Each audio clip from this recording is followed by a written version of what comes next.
Mawas,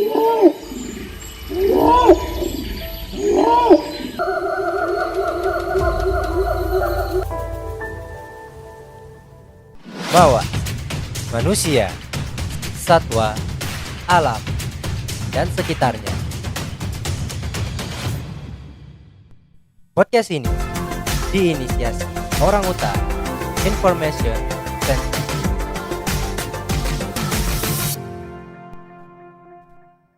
Oke, hai Orangutan Guardians, kembali lagi bersama saya Sela di podcast Mawas, Manusia, Satwa, Alam, dan Sekitarnya. Di podcast Mawas episode 5 kali ini kita kedatangan tamu yang gak kalah spesial. Ini adalah orang-orang kunci di dunia konservasi, bisa kita bilang. Nah, mungkin langsung aja nih kita sambut untuk narasumber kita. Ada Bu Siska sebagai Direktur Eksekutif OIC dan juga ada Bang Krisna sebagai manajer tim Hokru OIC. Halo Bang dan Ibu. Halo, selamat pagi. Apa kabarnya nih? Sehat. Semangat. Sehat dan tetap semangat. Walaupun dompet sudah memanggil ya Bang. Ya, walaupun di awal tahun ini pekerjaan kita juga tidak kalah sibuk. Tidak kalah sibuk ya Bang. Betul-betul padat jadwalnya. Ya. Ya memang kalau bersama padat aja. Orang tadi nggak milih-milih dia libur apa. Iya. Langsung aja manggil. Plus satwa-satwa lain. Iya betul. Jadi nggak nanganin orangutan aja ya Bang. Ya, masih kita juga kadang-kadang berkegiatan untuk satwa lain juga mendampingi organisasi. Oke. Memang tugas kita mendampingi ya Bang. Oke, di edisi kali ini nih, karena berhubungan kemarin adalah Hari Primata Indonesia, jadi kita mengangkat tema untuk podcast episode 5 kali ini. Temanya yaitu setiap primata itu berarti. Gitu. Nah, jadi mungkin ke Bu Siska dulu nih sebagai Direktur Eksekutif OIC. Jadi di Hari Primata ini kira-kira apa nih Bu pesan yang bisa kita sampaikan, yang bisa dijadikan patokan untuk mungkin pelestarian primata ke depannya? Gimana Bu Siska? Iya, oke. Memang ini momennya kebetulan pas lagi Hari Primata ya, dan memang temanya adalah semua primata itu berarti. Nah, yang perlu kita ingat itu sebenarnya semua makhluk ciptaan Tuhan itu diciptakan itu kan pasti ada fungsinya. Betul. Nah, hanya mungkin kadang-kadang kita tidak tahu atau kita belum tahu apa fungsinya dalam sebuah ekosistem, tapi sudah pasti ada perannya masing-masing. Karena itu kita tuh tidak akan pernah berhenti menyerukan dan bersuara, ayo kita lestarikan semua keanekaragaman yang ada, termasuk juga primata. Mungkin kalau YC lebih dikenal untuk orangutan ya, walaupun kita juga belakangan sudah mulai maksudnya kita juga punya pusat rehabilitasi untuk primata seperti siamang dan owa. Dan lagi-lagi di luar itu kita punya concern juga tetap dengan satwa yang lain. Jadi mari kita sama-sama jaga semua satwa ciptaan Tuhan. Dan lagi-lagi satwa itu rumahnya di hutan ya. Rumahnya bukan di rumah kita. Lain ceritanya kalau itu bicara kucing dan lain-lain ya, karena itu memang mereka sudah melalui proses domestikasi yang begitu lama.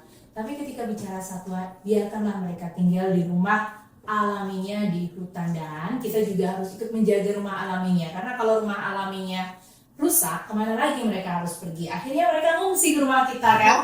Jadi masalah di rumah kita. Jadi mari kita jaga sama-sama hutan kita yang merupakan habitat alami satwa, termasuk primata, sehingga semuanya itu bisa hidup dalam keselarasan. Betul sekali. Ini kalau dari Bang Krisna kira-kira gimana? Apa sih pesan yang bisa kita sampaikan ini ke Orangutan Guardians yang lagi dengerin podcast kita tentang tema tahun ini, tema primata tahun ini? Kita kan sebagai generasi muda sebenarnya bisa ikut berkontribusi dalam upaya penyelamatan primata. Tidak harus terjun langsung di lapangan misalnya. Kita bisa aktif di media sosial, kita bisa aktif untuk menyerukan untuk tidak memelihara satwa liar di rumah, khususnya primata. Itu mungkin bisa jadi concernnya kita sebagai anak muda. Oke. Nah, tadi Bang Krisna nyebutin nih kita harus aktif di media sosial. Nah, kebanyakan nih Bang Krisna, banyak yang menggunakan media sosialnya nih kurang bijak. Kira-kira gimana sih Bang yang bagusnya itu menggunakan media sosial dalam kampanye lah terutama? Gimana Bang? Yang pertama kita harus tahu dulu pokok permasalahannya apa, topiknya apa gitu. Kita harus cari tahu kebenarannya dulu. Kita kan mungkin kalau terkait satwa liar kan kita bisa tanya ke pakarnya dulu apa yang terjadi di lapangan. Nah itu bisa jadi referensi kita untuk melakukan kampanye di media sosial yang nantinya ketika ini sampai, karena ketika di media sosial itu dia akan terpapar ke semua orang. Ketika apa yang kita sampaikan itu belum tepat, nah itu bisa jadi pesan yang kita sampaikan itu juga tidak tepat dan berpengaruh buruk juga, tujuan kita jadinya tidak sampai gitu. Artinya ya pesan yang kita sampaikan juga harus tepat sesuai dengan kondisi gitu ya Bang ya. Cari dulu informasinya dengan benar. Nah, ini ngomongin soal primata nih. Kira-kira Bu Siska, masalah apa sih yang paling marak atau masalah yang lagi booming nih tentang primata tuh apa sih Bu Siska? Kalau lagi booming pasti referensinya sosial media. Tapi kita tidak ngomong sosial media dulu untuk pertanyaan ini ya. Iya, sebenarnya gini, tadi di awal juga saya sudah sampaikan, biarkanlah satwa itu di rumahnya yang alami, yaitu di hutan. Tadi juga Bang Krista juga udah menjelaskan itu. Jadi sebenarnya yang kita masih sering jumpai dan itu akhirnya juga sering menjadi kisah sedih yang dijumpai oleh kawan-kawan Hoklu itu adalah masih banyaknya kita yang memelihara satwa dilindungi termasuk primata. Nah primata itu apa aja sih? Bukan hanya orang hutan, ada siamang, lalu ada oa, lalu kemudian ada juga yang kalau di sini dibilang kedih ya, Betul. gitu. Jadi ada beragam ya jenis-jenis primata itu. Dan orang Indonesia mungkin kadang-kadang kita dalam pemahaman awam kita mengeneralisirnya menjadi monyet. Nah itu juga yang harus dipahami gitu. Itu ada monyet, ada apes. Apes itulah yang kelompok kera yang tadi banyakkan adalah satwa yang dilindungi. Nah itu kita kalau bisa jangan memelihara mereka di rumah. Mungkin kelihatan imut-imut ya, mungkin kelihatan menyenangkan karena mereka namanya aja primata. Itu sebenarnya kan hampir dekat dengan manusia ya, secara fisik dan tampilannya itu hampir mirip seperti manusia, sehingga ketika kita melihat bayi primata kita gampang untuk merasa jatuh cinta, suka dan sebagainya, so cute, imut dan seterusnya. Tapi kita lupa bahwa mereka itu adalah satwa liar yang masih punya insting liar. Pada titik tertentu itu mungkin akan berdampak negatif bagi kita sebagai pemelihara. Itu yang pertama. Lalu yang kedua, pandemi COVID-19 harusnya bisa mengingatkan kita kembali bahwa peluang untuk transmisi penyakit atau peralihan penyakit dari satwa ke manusia dan sebagainya itu sangat besar. Dan primata lagi-lagi punya kemiripan yang sangat banyak dengan manusia, sehingga peluang mereka untuk transmisi penyakit atau zoonosis itu sangat besar. Nah kita juga tidak inginkan hal itu terjadi lagi sama kita. Jadi itu yang masih sering kita jumpai. Masih banyak orang yang kepingin memelihara atau sudah memelihara. Jadi bagi yang sudah memelihara satwa-satwa dilindungi, nah kalau penasaran ini satwa dilindungi nggak ya, silahkan googling. Banyak kok informasi tersedia di dunia maya terkait informasi satwa dilindungi. Dan kemudian kalau memang melihat, oh iya saya ternyata memelihara satwa dilindungi, silahkan laporkan ke pihak terkait. Bisa ke Balai Besar KSDA Sumatera Utara atau Balai KSDA Aceh. Nomornya itu bisa juga biasanya kami ya dari bawah sini ya sampaikan, atau bisa juga di sosial medianya OIC, bisa juga di sosial medianya Balai KSDA. Semuanya punya sosial media biasanya. Jadi silakan dilaporkan dan biarkan kita mengembalikan mereka ke habitat alaminya. Dan satu juga yang perlu saya ingatkan, ketika kita sudah memelihara satwa itu tidak bisa kita serta-merta lepaskan ke alamnya. Dia harus melalui proses rehabilitasi. Nah itu juga tantangan lain ya ketika bicara dunia konservasi dan pelestarian primata. Ketika kita memelihara primata dan harus direhab, itu ada proses dan biaya, ada waktu lagi. Dan bagi beberapa satwa, akhirnya mungkin karena beberapa kasus, mereka kemudian tidak bisa dirilis. Karena mungkin pada saat dipelihara dia ada cacat dan sebagainya, itu nggak akan mungkin dirilis atau dilepas liarkan ke alamnya. Kenapa perlu proses rehab? Karena dia perlu belajar bagaimana nanti bisa beradaptasi di hutan. Karena dia mungkin selama ini taunya makannya nasi, makannya roti, ikan, dan seterusnya. Padahal mungkin di hutan nggak ada. Di mana dia cari nasi? Ya, kalau dia ketemu sawah, dia kan nggak tahu proses masak dan sebagainya. Nah itu dia. Jadi balik lagi, yang ada di hutan itu kan pakan alaminya seperti buah-buahan, daun-daunan dan seterusnya, itu akan diperkenalkan kembali ke satwa-satwa tersebut. Jadi ketika Anda memelihara satwa, konsekuensinya panjang sekali. Oke. Ya, jadi kebanyakan nih Bu, malah yang udah mengerti. Tadi Bu Siska ada nyebutkan kalau ingin memelihara, coba-coba melihara, coba googling dulu, cari tahu dulu apakah satwa tersebut dilindungi atau tidak. Tetapi pada kenyataannya nih, kebanyakan yang sudah mengerti, Betul. Ya yang itu sudah dia mengerti, sayangnya. malah dia yang memelihara. Nah itu gimana itu kira-kira Bu? Tanggapan dari Bu Siska dan Bang Krisna mungkin. Krisa dulu. Oke, boleh ke Bang Krisna dulu. Seperti yang disampaikan Kak Sida tadi, sebenarnya kan satwa-satwa yang dipelihara ini kan biasanya yang masih bayi ya, yang masih cute. Iya. Masih cute kan. Ketika satwa-satwa ini dipelihara di rumah, dia tentu akan kehilangan momen-momen emas bersama ibunya. Nah, itu yang menjadi tantangan kita nanti ketika dia sudah besar, itu jadi ancaman juga buat kita si pemelihara. Nah, itu yang menjadi buat ancaman. Nah, biasanya si pemelihara itu dia akan mengembalikan setelah dia merasa itu sudah tidak lucu lagi. Oke. Sudah tidak lucu lagi. Nah, proses mengembali ketika dia dikembalikan ke rehab, proses itulah yang akan kita ajarkan kembali ke si orangutannya ini, primatanya itu. Itu prosesnya panjang. Ada yang tidak bisa dirilis, mungkin dia dipelihara sampai puluhan tahun, sampai dia tidak tahu diri dia sendiri siapa. Karena sudah terlalu manja mungkin Bang. Ya, dia mungkin ketemu di pusarnya, ketemu primata lain, dia bingung itu siapa gitu. Dia kehilangan jati dirinya sendiri.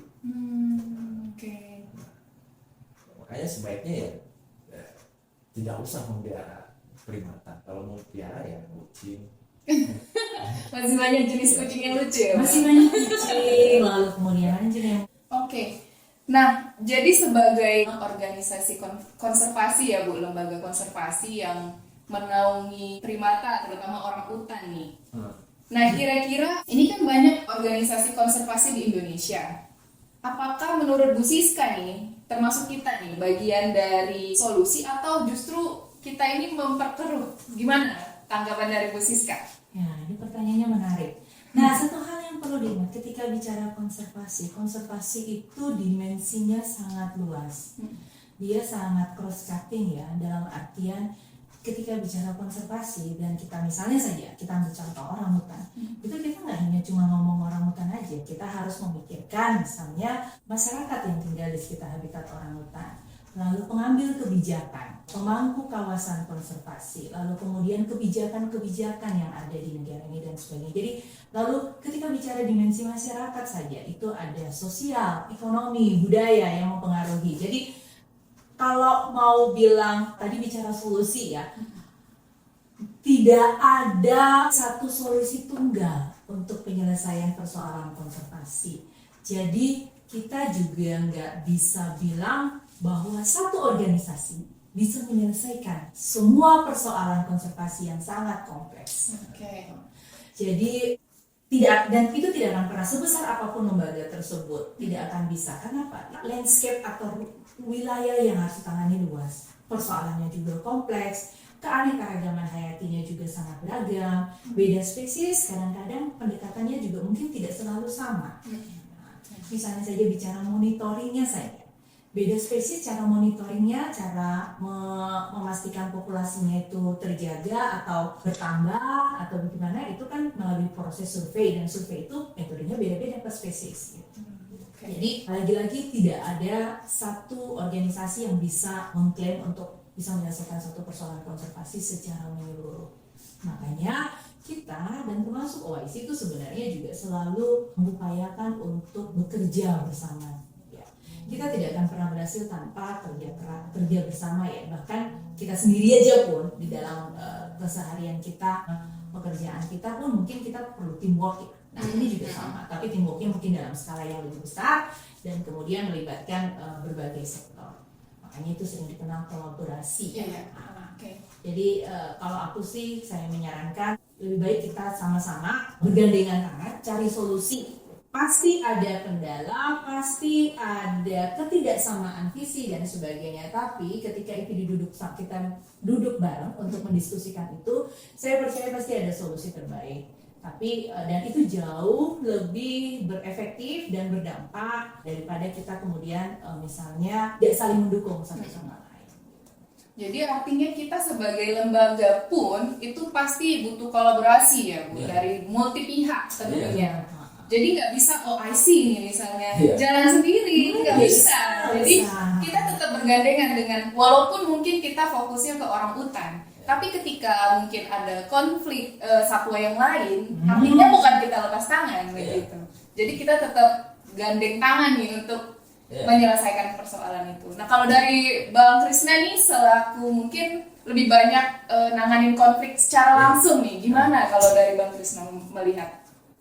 Kalau kita di lapangan juga kita tidak pernah bekerja sendiri terkait SQ, terkait kegiatan monitoring di lapangan itu juga kita pasti bertemu dengan masyarakat. Ketika rescue kita sampaikan ke pihak otoritas bahwasanya satwa ini berada di luar kawasan, misalnya berada di luar kawasan, kemudian habitatnya sudah terfragmentasi. Nah, kita kasih mungkin rekomendasi ini baiknya dipindahkan, dan kemudian di tingkat desa pun kita bekerja sama dengan desa sampai akhirnya putuslah bahwasannya ada kesepakatan yang kita ambil, bukan kesepakatan yang kita buat, tapi kesepakatan bersama. Jadi ketika mungkin ada konflik, kemudian tim kita turun di lapangan, sampai akhirnya satwa tersebut dirilis pun itu bukan serta-merta dari kita sendiri gitu ya Bang, dari multi pihak pastinya. Dan yang perlu orang hutan guardians ketahui juga nih, bahwa ketika kita konflik pun kita tidak lepas tangan dari kolaborasi dengan masyarakat sekitar ya Bang. Termasuk Pospida misalnya kayak Koramil, polisi itu mereka tetap kita libatkan gitu. Jadi bukan berarti penanganan satwa ini tugasnya BKSDA misalnya atau lembaga konservasi ya mereka yang turun tangan gitu. Tidak ya Bang. Baiknya memang semua. Ya, baiknya memang semua itu terlibat. Penanganan konflik itu memang perlu diingat itu tidak hanya kerja BKSDA saja. Nah, kadang-kadang orang mungkin berpikir ini satwanya BKSDA, satwanya TNGL. Iya, sering tuh kita dengar seperti itu. Padahal kalau berbicara aturannya pun Permenhub mensyaratkan bahwa penanganan konflik itu adalah sebuah yang multi stakeholder. Dan lagi-lagi iya sih orang mungkin selalu bilang ini satwanya TNGL, tapi kita juga tinggal di dekat situ gitu. Jadi kalau saya ingin ngajaknya nggak usah lagi lah ini satwa ini kerjaan ini gitu, tapi apa yang kita bisa lakukan gitu. Lebih baik seperti itu ya Bu. Jadi kita menemukan solusi bersama nih untuk penanganan. Nih, jadi kita langsung sharing-sharing pengalaman nih dari Bang Krisna dulu ya.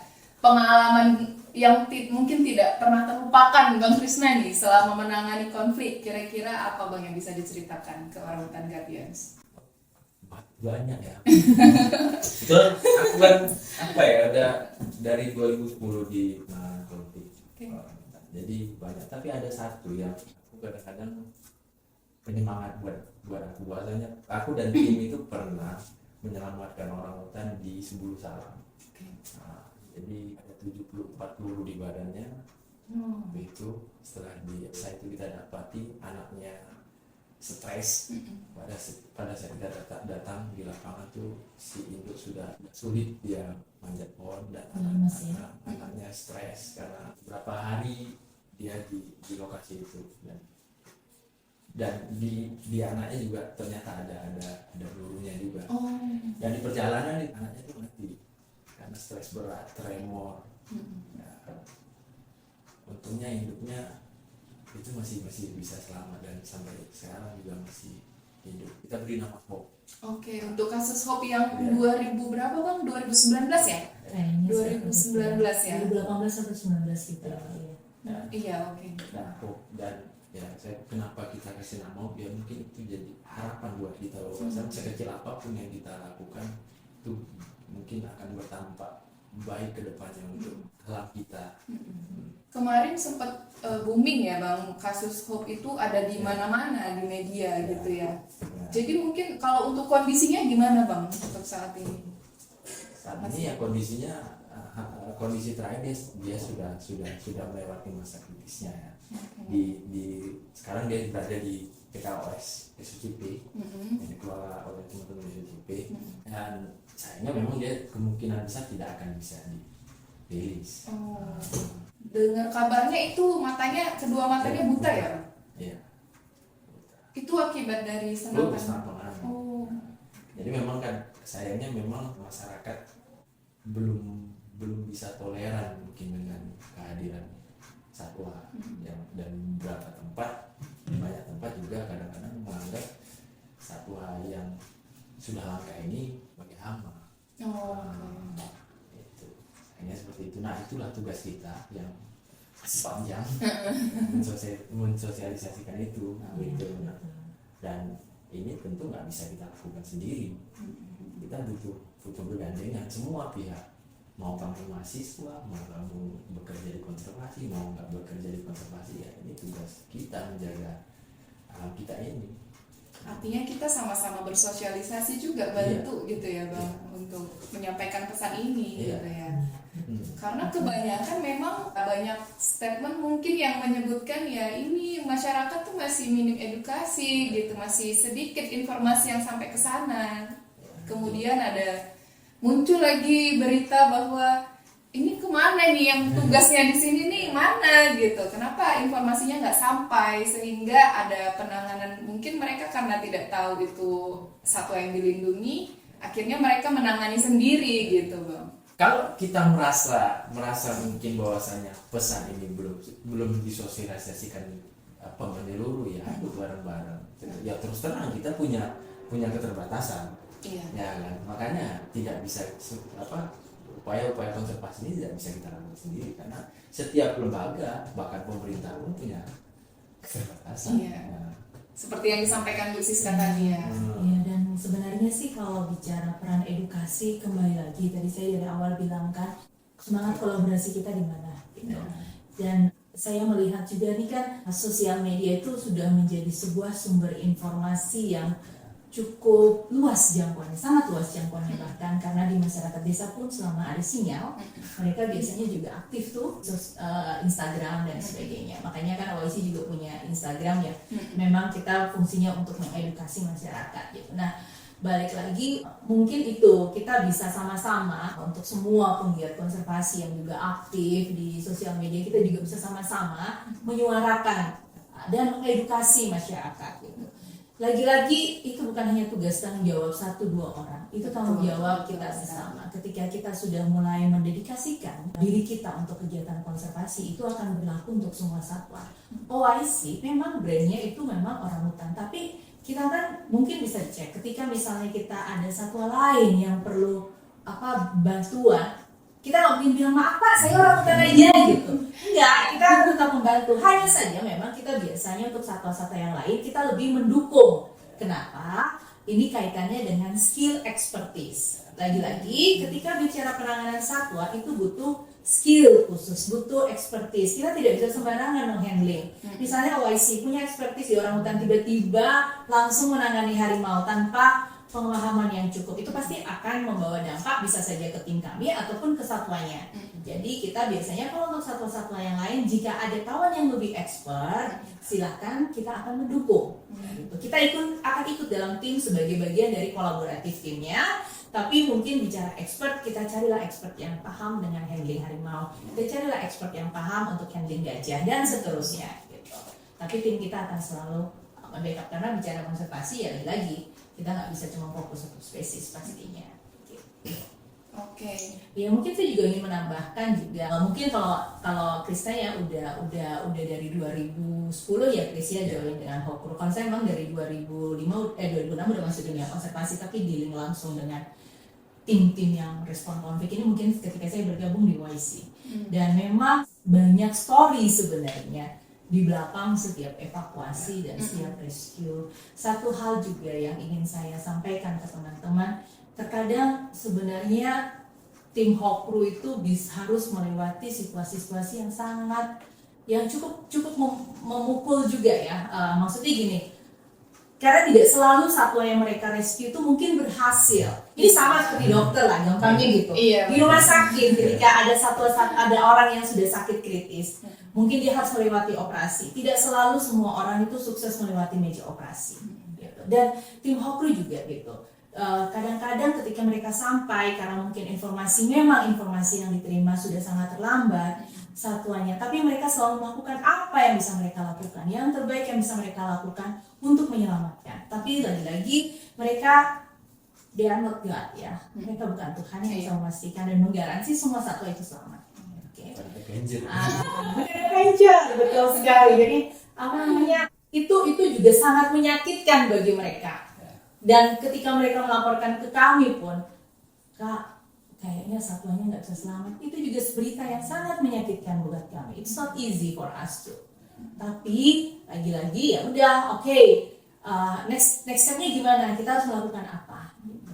Dan mungkin di YC kita lagi-lagi ya belum komprehensif banget, tapi kita mencoba juga untuk menjawab beberapa tantangan tadi. Misalnya ketika ada penanganan bicara konflik. Ya kita punya tim Hokru, tapi kita juga kemudian masuk ke masyarakat. Kita juga kemudian melakukan upaya pemulihan habitat satwa yang sudah terdegradasi dan seterusnya melalui kegiatan restorasi.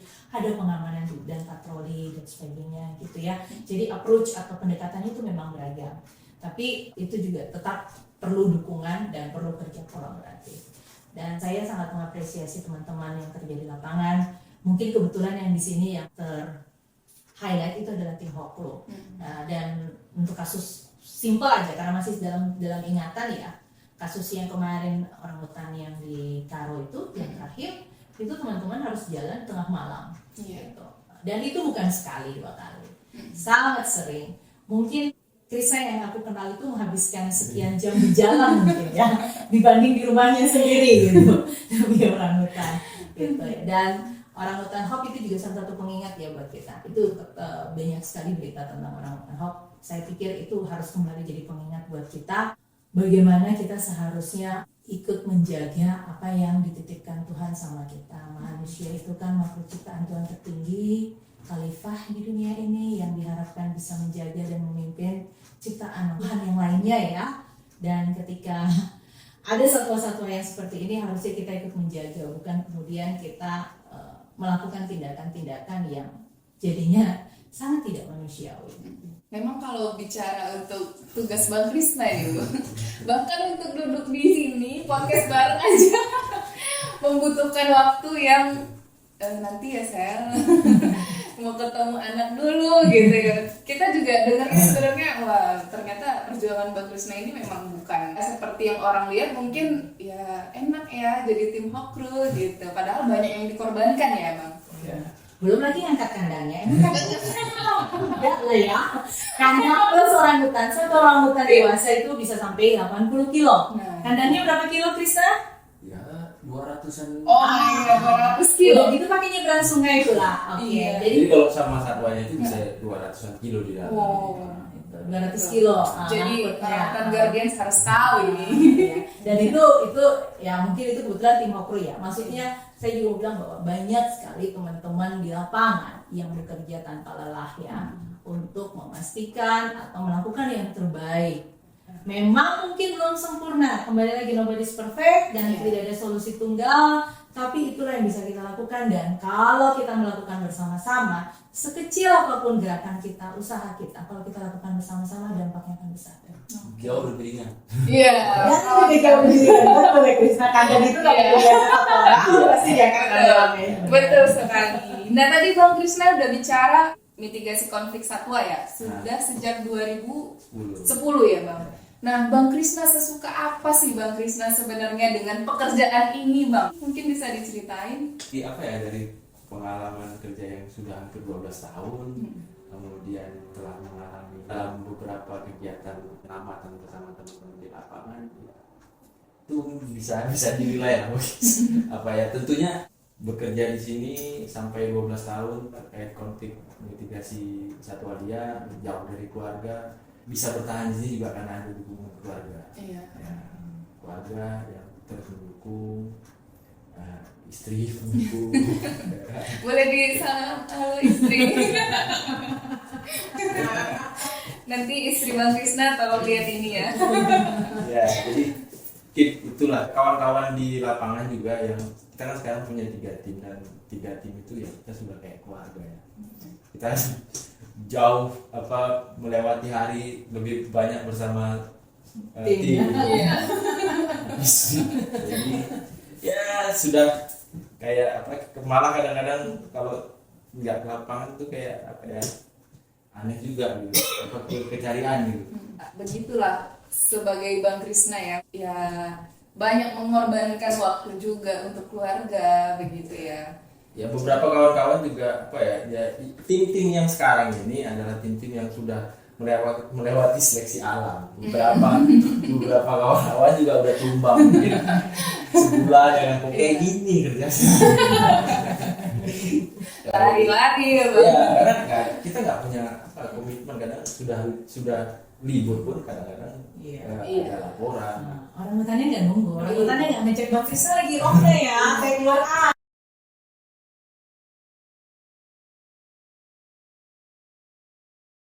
Untuk sebagian orang ya, untuk kumpul bersama keluarga itu juga. Kadang di hari-hari seperti itu juga kadang-kadang yang kalau orang hutan harus dia tahu, kadang di hari-hari besar seperti itu juga dimanfaatkan pembala hutan. Oh gitu ya Bang? Iya, kasih tahu ya, karena tahu kan itu biasanya di hari-hari gitu kosong tuh. Pekerjaannya biasanya libur nih, hari merah. Nah, makanya ya bahkan kita juga harus lebih aware kadang-kadang di hari-hari seperti itu kita sudah siap kalau semisal ada laporan yang seperti itu, kawan-kawan di patroli juga sudah siap.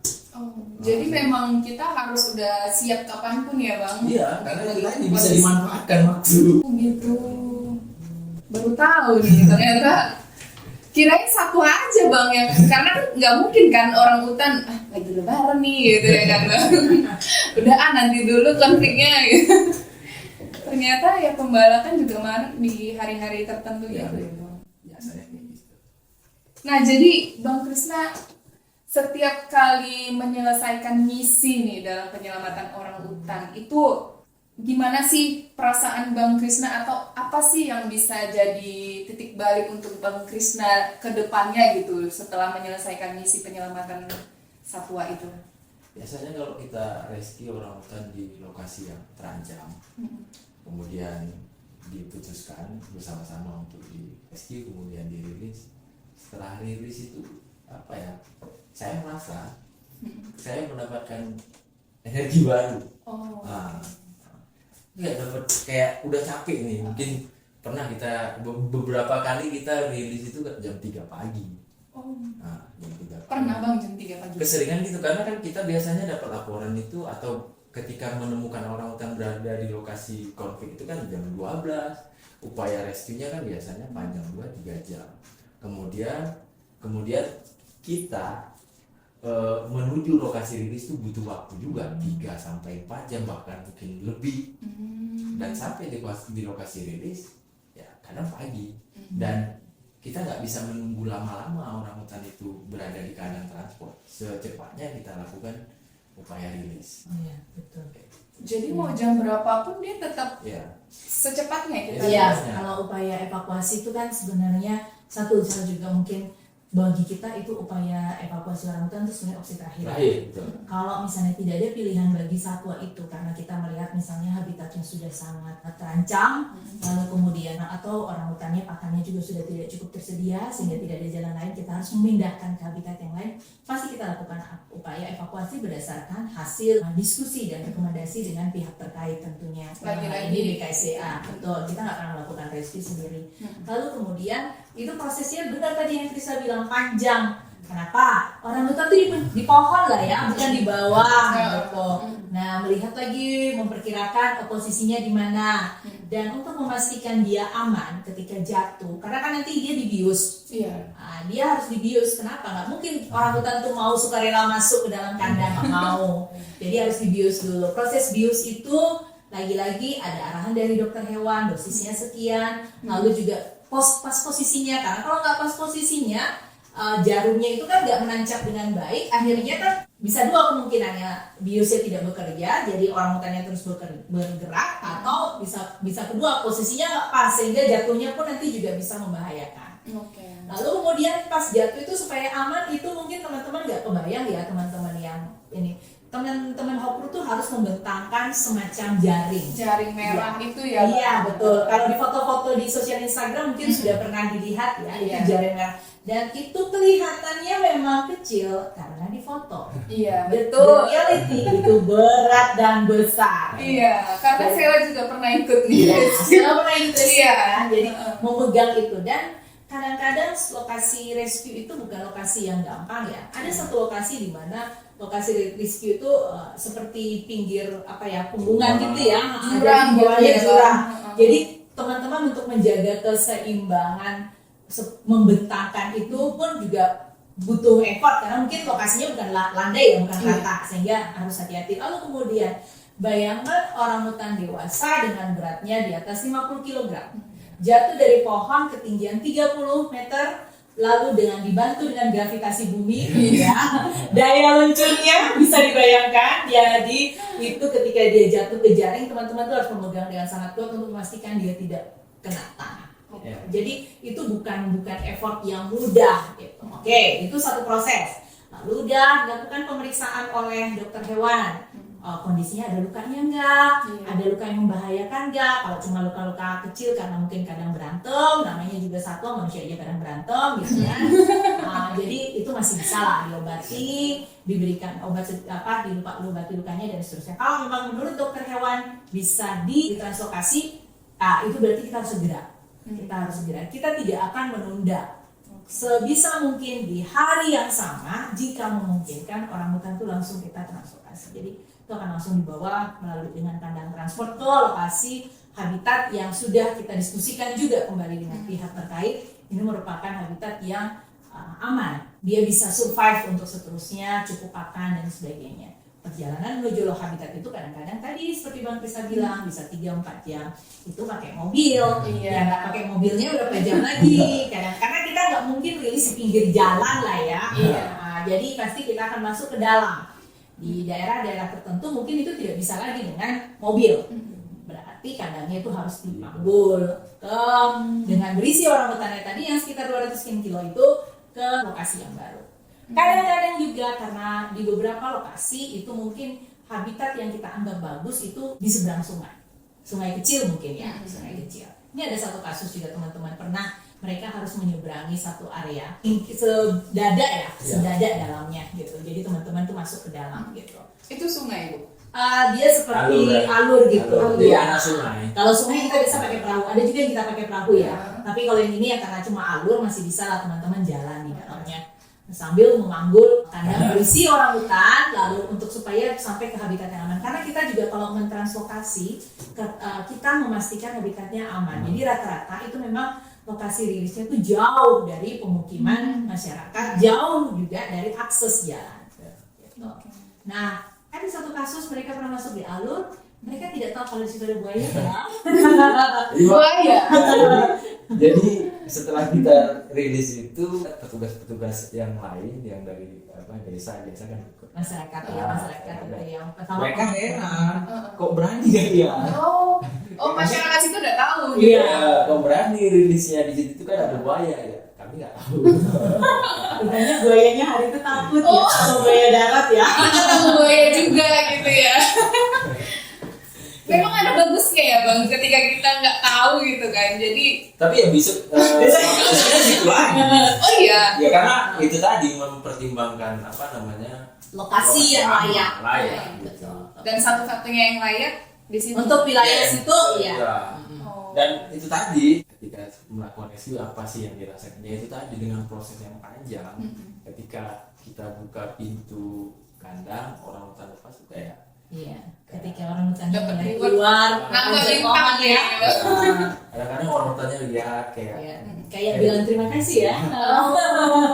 jadi ya itu apa ya mungkin tidak bisa Iya. Momen yang sangat bisa ini ya. diukur dengan uang ya. Betul-betul sebuah misi yang oke, udah gitu ya. Mungkin itu juga mungkin kawan-kawan karena kan di 3 tim ini kita ada 17 orang, dokter hewan, koordinator dan tim di lapangan. Mereka bekerja sudah di atas 3 tahun, ada yang juga sama seperti ibu saya udah hampir 12 tahun, jadi ya, sudah menjadi passion bagi teman-teman yang di lapangan. Jadi memang ada kepuasan tersendiri ya Bang ketika Ya. kita udah selesai menyelesaikan misi Ya. dalam penyelamatan satwa itu. Ya. Seperti benar-benar nambah energi baru nih gitu ya. Jadi menurut Bang Krisna nih dan Bu Siska, tadi kan kita dari tadi bicara soal penyelamatan, kemudian konflik, kemudian kita selamatkan gitu.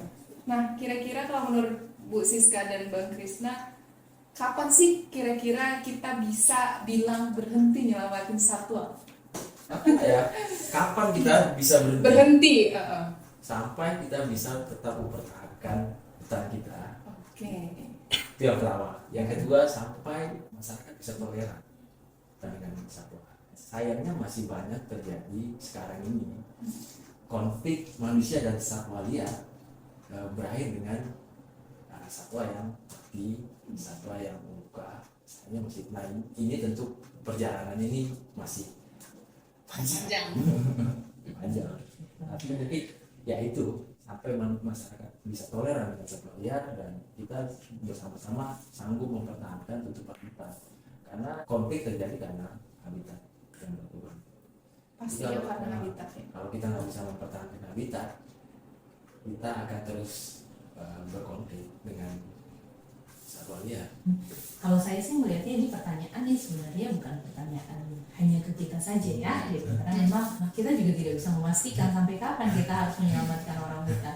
Banyak kan eksternal faktor tadi ya, tadi yang kita sudah sebutin, tutupan hutan atau kerusakan habitat itu yang sangat mempengaruhi. Selama itu masih terjadi ya. Dan lalu juga selama orang juga masih ingin memelihara orang hutan, pasti akan selalu ada orang hutan yang harus melalui proses rehabilitasi kembali. Dan itu juga bagian dari konservasi kan.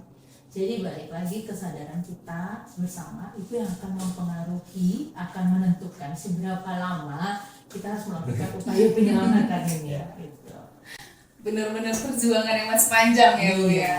Jadi harus bareng-bareng nih, kita nggak bisa sendiri-sendiri untuk mengatasi persoalan ini ya. Jadi kita harus saling bekerja sama, berkolaborasi. Betul. Kita masuk ke sesi yang terakhir nih, Bang Krisna dan Bu Siska. Pesan apa nih yang mau dibagi untuk orang hutan guardians yang lagi dengerin podcast kita? Ya marilah kita lindungi primata kita yang kita masih diberi kesempatan punya, walaupun sudah beberapa sudah langka. Mari sama-sama kita lindungi. Kemudian kalau di sana teman-teman dan guardians menemukan atau melihat ada konflik satwa liar, jangan lakukan upaya-upaya sendiri karena biasanya satwa liar itu biasanya kuat ya. Jadi mending dilapor dengan petugas, itu akan lebih baik.